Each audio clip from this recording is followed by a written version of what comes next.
درباره حادثه های شهردوز واقعا این هم یک نتیجه انمی فعالیت ما شما بود.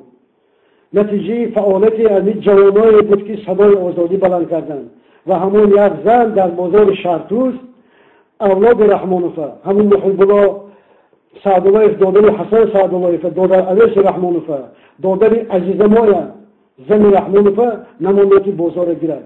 انمی بازار باید برای ما یک بازار نه، این باید یک رمز باشد، یک رمز آزادی باشد و باید هر کسی که میتواند برای دفاع از همون یک خانم تاجیکی سر بلند کرد، آواز بلند کرد، تسلیم نشد و گذشته از این فروخته نشد، ما باید دستگیری کنیم.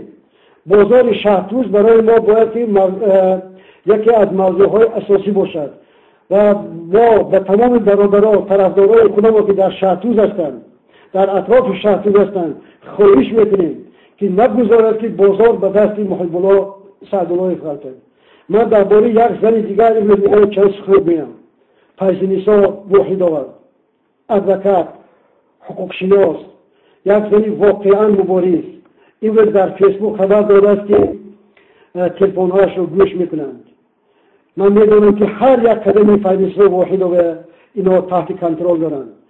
شما ببینید این کسیفان رحمانوف در چی نشرمیده در فیسبوک در ادوکات چی گپ‌های بد ضد این زن بزرگ می‌نویسند، ضد مادری بزرگ می‌نویسند، ضد این خواهری بزرگ می‌نویسند. ببینید که عکس‌ها می‌کشند، چه کاریکاتورها می‌کشند. برای همین از همه شما خواهش می‌کنم باید که از تمام طرفدارانمون، از تمام لیدرانمون باید حمایت کنیم، با سخن، با عمل، با کلام، با شمشیر، با هر چیزی که میتونیم. ما دیگر باید حق تنهایی نداریم. ما تنها به تنها میکشند، ما تنها میکشند. ما ملت تنهاییم.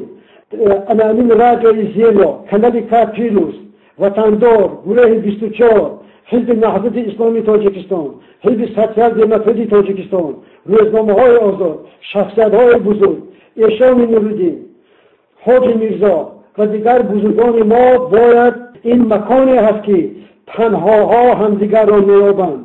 این مکانی هست که سربداران همدیگر را می‌یابند، سرفرازان همدیگر را می‌یابند. برای همین خواهش میکنم باید بیشتر و بیشتر فعال شویم، باید حمایت کنیم در همه جا، هر یک طرفدار خودمون را. تنها در همون صورت ما به مقصد میرسیم.